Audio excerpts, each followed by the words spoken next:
असत्य आहे।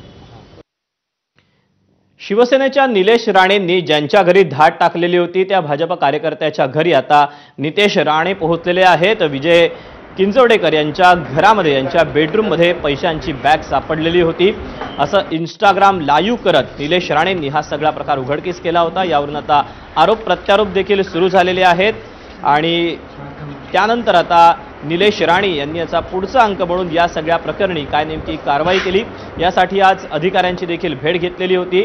यावरून भाजप आणि शिवसेनेमध्ये आरोप प्रत्यारोप होत असतानाच आता नितेश राणे हे आता भाजप कार्यकर्त्याच्या घरी ज्यांच्या घरी ही बॅग सापडलेली होती त्यांच्या घरी पोहोचलेले आहेत।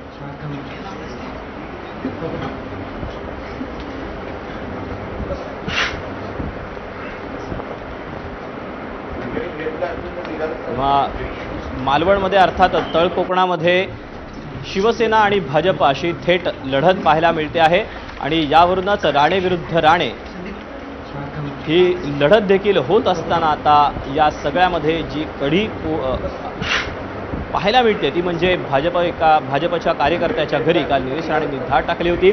इंस्टाग्राम लाईव्ह केलेलं होतं आणि या दरम्यान ते पोलीस अधिकाऱ्यांना देखील घेऊन गेले होते आणि पैसे जे आहेत ते निवडणुकीत वाटले जात आहेत असा आरोप देखील निलेश राणेंनी केलेला होता आणि या सगळ्या प्रकरणी काय नेमकी कारवाई झाली हे करण्यासाठी त्यांनी अधिकाऱ्यांची देखील भेट घेतली होती। याच कार्यकर्त्याच्या घरी आता नितेश राणे पोहोचले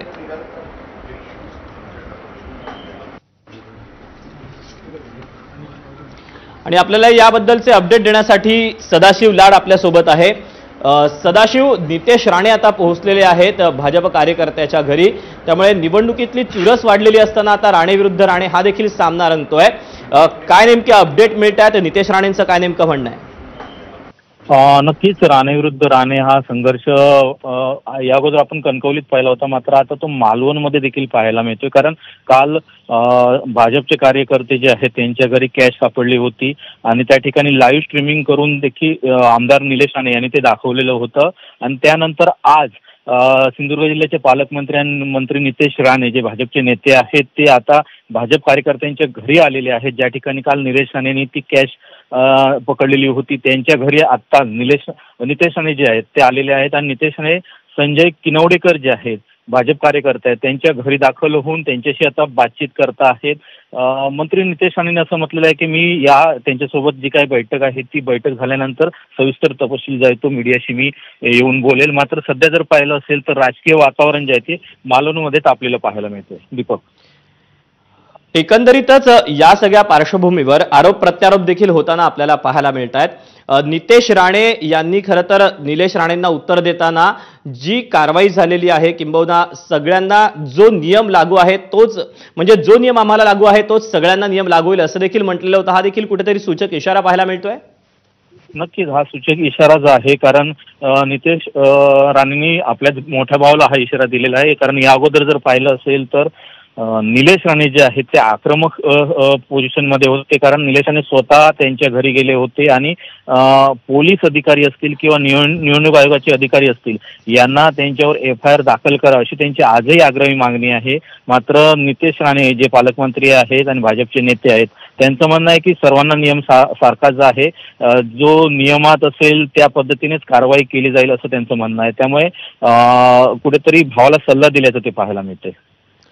सदाशिव, यासोबतच निलेश राणेंनी आज जी ABP माझाला प्रतिक्रिया दिलेली होती त्यामध्ये त्यांनी म्हटलेलं होतं की मालवणमध्ये जी काही युती तुटलेली आहे ती स्थानिक पदाधिकाऱ्यांमुळे युती तुटली असं त्यांनी स्थानिक पदाधिकाऱ्यांवर नेत्यांवर खापर फोडताना रवींद्र चव्हाणांवर देखील आरोप केले होते।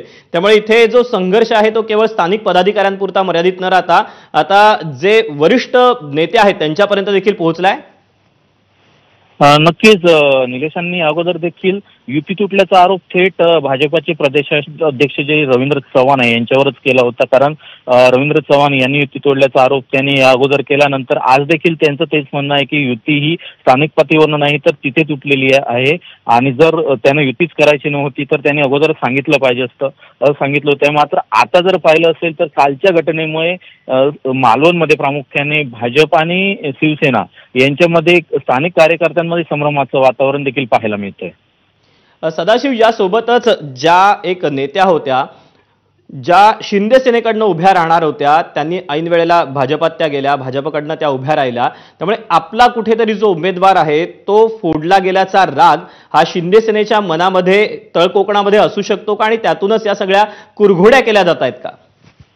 मुळात ज्या भाजपकडे नगराध्यक्ष पदाचे उमेदवार म्हणून शिल्पा खोत आहेत, या अगोदरच रवींद्र चव्हाणांच्या उपस्थितीत मुंबईत भाजपमध्ये प्रवेश केलेला होता. मात्र त्यांची चर्चा मालवण शहरात होती की या नगराध्यक्ष पदासाठी दावेदार असू शकतात. अशा वेळी निलेश राणेंनी त्यांना फोन केला होता की आमचे एक पदाधिकारी कार्यकर्ते यांची आग्रही मागणी आहे की तुम्ही आमच्या पक्षातून उमेदवारी घ्यावी आणि निवडणूक लढवावी. मात्र त्यांनी त्यावेळी इन्कार केला होता आणि त्यानंतर काल भाजपची सभा झाली. त्या सभेत त्यांनी निलेश राणेंनी केलेला फोन होता तो ऑडिओ क्लिप ऐकून दाखवलेली होती. मात्र त्या मराठा आहेत, ओबीसी नाहीत याचा मुद्दा निलेश राणेंनी प्रामुख्याने पुढे आणला आणि त्यामुळे हा वाद अजून वाढलेला पाहायला मिळतोय. कारण शिल्पा खोत जे आहेत त्या म्हणतात की आम्ही ओबीसी प्रमाणपत्र निवडणूक आयोगाकडे दाखल केलेलं आहे. मात्र निलेश राणेंनी अद्यापही असंच म्हणणं आहे की शिल्पा खोत जे आहेत त्यांनी ओबीसी प्रमाणपत्र दाखल केलेलं नाही, ते फक्त पुरावे अद्यापही जोडत आहेत. त्यामुळे तो तिथून जो वाद सुरू झालेला तो अद्यापही वाद सुरूच आहे. मात्र हा एकीकडे वाद होत असताना आता पुन्हा एकदा भाजपच्या कार्यकर्त्याच्या घरी धाड टाकणं हे कितपत योग्य आहे असं महसूल मंत्री चंद्रशेखर बावनकुळेंनी देखील प्रश्न उपस्थित केलेला होता. याशिवाय जरी आता स्थानिक स्वराज्य संस्थांच्या निवडणुकांच्यासाठी काही ठिकाणी मैत्रीपूर्ण तर काही ठिकाणी युती होऊन जरी निवडणुका होत असल्या तरी आगामी काळामध्ये तळ कोकणामध्ये प्रामुख्यानं युतीवर महायुतीवर याचा काही परिणाम होऊ शकतो या ज्या सगळ्या घडामोडी घडतायत त्या अनुषंगानं नेत्यांचं